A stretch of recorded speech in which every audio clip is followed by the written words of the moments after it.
This is the squatting bar reach, where we use an ab and hamstring contraction to sustain a posterior pelvic tilt when squatting to gain some pelvic control.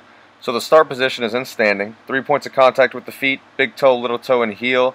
You've got a bar inside of a rack or a doorway, and your arms are in front of you at a slightly downward angle.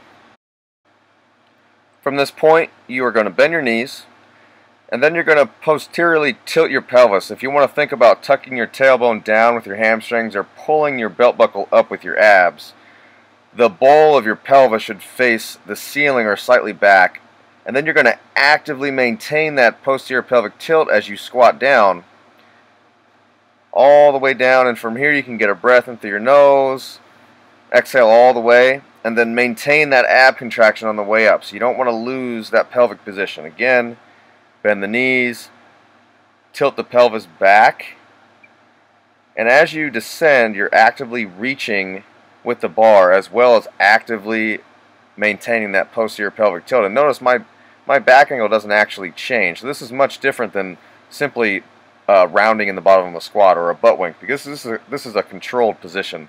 And then again, I can take some nice deep breaths in this position, try to expand the chest, open up the hips a little bit with the breath, and then I'll come back up. Here's a couple examples of bad reps. In this point, I start with a pelvis that's anteriorly tilted, and it affects my depth. I get that bony impingement in the front.